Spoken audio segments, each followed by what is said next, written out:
What is going on, guys? Welcome back to the channel. In today's video I want to go over my what used to be daily driven 1990 Mazda Miata.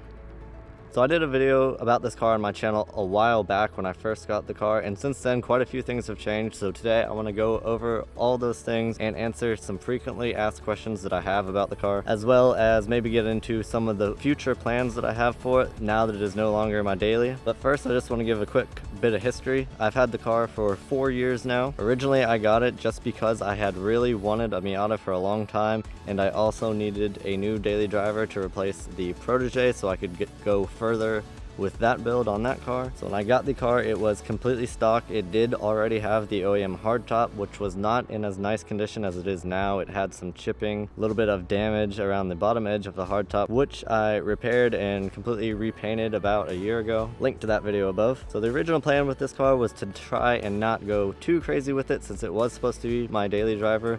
I knew I wanted to go a little bit more of a function route with this build, since the Protege was completely form over function. Though I did daily drive that car for probably 4 years or more slammed static on coilovers. It does just get a little tiring trying to duck and dodge every single day in a car like that, and I wanted to go further with the build. So in today's video I pretty much want to go over the current state of the car and kind of give my thoughts on what I want to do to it next now that I'm no longer daily driving it. So let's just walk around the car real quick, and I'm going to answer some of the questions that I get asked the most about the car as well.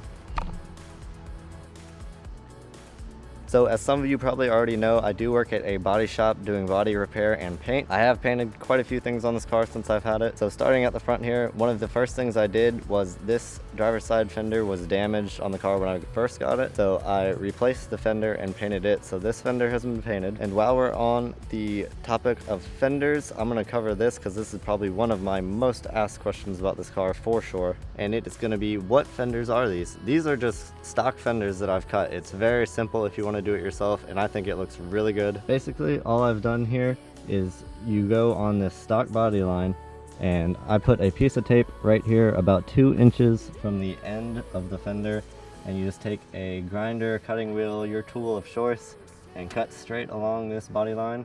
And then all you've got to do is push the bottom edge of the fender in and secure it inside the fender well. Very quick, very easy to do, and I think it looks awesome. I'm going to put a link in the description below of a video tutorial on how to do this by another Miata owner. It's very simple, quick, and easy to do, like I said, but he goes into a bit more detail in that video if you want to follow along on your own car. Also, while we're at the front of the car, one of the first things I did was get these TR Motorsports wheels. I picked them up used off a buddy.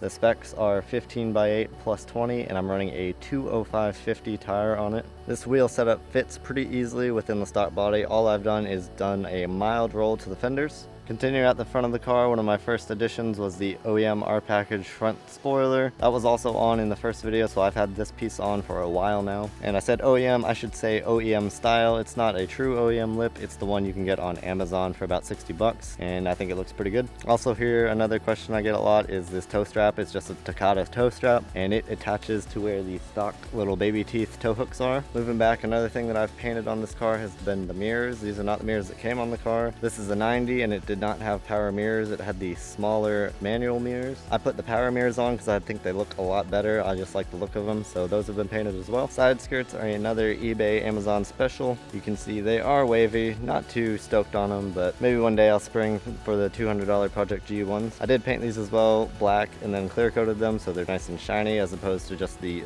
dull raw plastic that they come. Getting towards the rear of the car, another one of the first things I did was cut the rear bumper. Personally, I just like the way it looks. I think it kind of adds to the whole track styling of the car that I'm going for, and it was another cheap and easy mod to do. Also rounding out the paintwork on the car is the rear finish panel and the recently added duckbill trunk. Both of those have been painted. The finish panel when I first got the car had a little crack in it, so that's been replaced. That pretty much covers everything that I've done to the exterior of the car up until this point. Moving inside the car now, another one of the very first things I did when I got the car was change out the steering wheel and the shift knob. They were both old and nasty when I got the car. The steering wheel is actually an OEM leather wheel out of a Protege 5. This is also the same wheel that you're going to find in the NB Miata, and I do have the NB Nardi airbag on there. This is a pretty common mod on the NA Miata. It's a huge upgrade over the stock NA wheel. It looks and feels a lot better. This wheel will also just bolt right up with no issues. And the shift knob is just a lightweight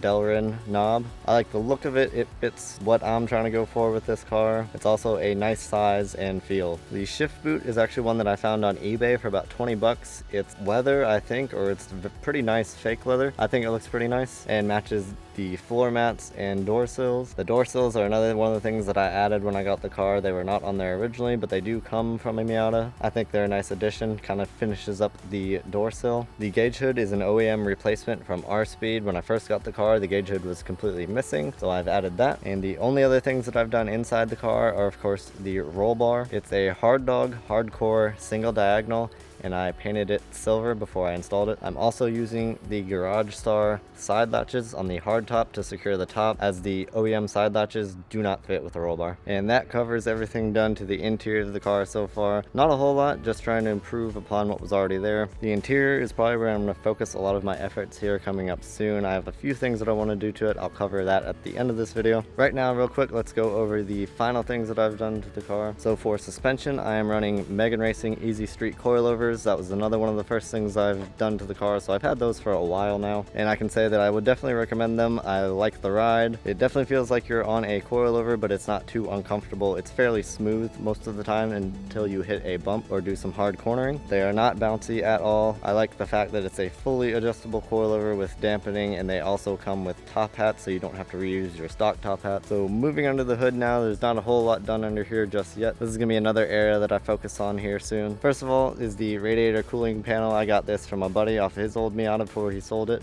Actually, a lot of the parts on this car have come from other buddies' Miatas, and I think that's kind of cool. So real quick, that would be the radiator cooling panel, the wheels, and the dash. When I first got the car, the dash that was in the car was pretty cracked up around where the gauge hood would go, so I couldn't even install a new gauge hood. So I have swapped it out for another 1.6 dash that was in better condition. Another part I picked up used off a buddy's Miata is going to be the Racing Beat 4-to-1 header. This is a quality header without a doubt. Also underneath the hood, I have the Garage Star Brake Master cylinder brace. If you hop in a stock Miata and have someone press the brake pedal pretty firmly, and you look at the firewall, you can actually see the firewall flex a bit, so this is supposed to help out with that and help with your brake pedal feel just a bit. It also looks pretty cool. And finally, finishing up what I've done underneath the hood is the valve cover cut to expose the cam gears. Just another one of those quick and easy mods that looks cool. So coming up here soon, I'm probably going to end up pulling this motor so I can do some much needed maintenance to it. I'm sure it needs all the seals on the engine. I just want to go over everything and make sure it is in good running order. I probably need to do a timing belt job as well. This car has over 263,000 miles on it, and as far as I know, the engine is original, so I do want to make sure that everything is in good running order. So that covers everything that I've done to this car so far. Moving forward, like I said, next steps are going to be getting the motor solid, doing a bit of maintenance under the hood, and also revamping and cleaning up the interior quite a bit. But just wanted to have this video as kind of a detailed overview of everything on the car so far and kind of document that whole progress. Hopefully I answered any questions that you might have had in this video. If there's something I didn't get to, feel free to leave it in the comments or send a DM on Instagram. Also, make sure to follow on Instagram if you want to keep up to date. I post on there pretty much every single day. But let me know if you have any other questions about Miatas. These cars are super fun and easy to work on. Look forward to some videos on this once I actually get started into those projects that I talked about. Also, more Corvette videos coming. Always some sort of car project going on at the house, so look forward to that. Let me know if there's some sort of video that I haven't done that maybe you would like to see. But that is just about gonna do it for today. I'm gonna go enjoy the rest of this weather today. Of course, can't go too far because of the whole virus thing going on. But I hope you enjoyed this video. Hope you're staying safe. Have an awesome week, and we will see you in the next one.